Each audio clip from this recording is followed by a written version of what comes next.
The long-awaited meeting, President Trump face-to-face with President Putin. The cameras were only allowed in for the very start, but the words the US leader used will be controversial. We appreciate it. President Putin and I have been discussing various things, and I think it's going very well. We've had some very, very good talks. We're going to have a talk now, and obviously that will continue.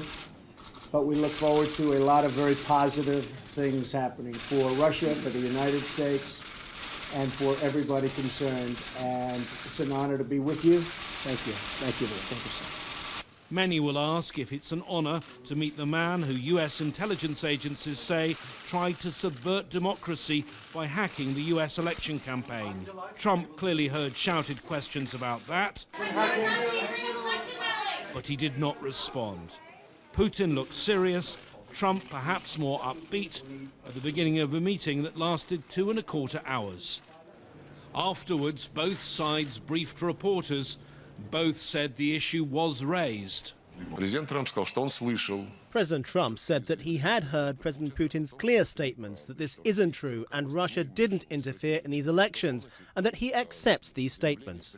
Mr. Lavrov's US counterpart also spoke, but cameras were not allowed into that news conference. The president pressed President Putin on more than one occasion regarding Russian involvement. President Putin denied such involvement, as I think he has in the past.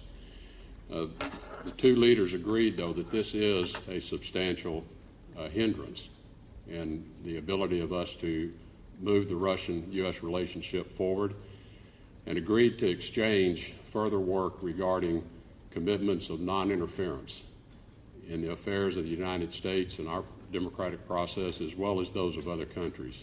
They also announced a planned ceasefire deal for southwest Syria to come into force on Sunday. This is an important development, but not necessarily a breakthrough. The Obama administration announced a number of ceasefires with the Russians in Syria. None of them lasted. It's worth noting that Putin has been the leader of Russia for 17 years, and his foreign minister, Sergei Lavrov, is arguably the most experienced in the world, with 13 years in that job and 6 years before that as the UN ambassador. Diplomats I've spoken to say they believe they're using their knowledge and their grasp of detail to get the solution they want in Syria, one that favors their ally, President Assad.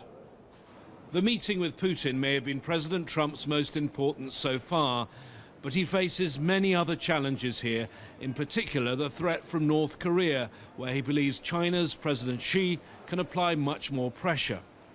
The G20 leaders attended a classical music concert, a break from the discussion of issues like climate change and global trade, where President Trump finds himself the odd man out, that making this one of the most discordant G20s in the history of these summits.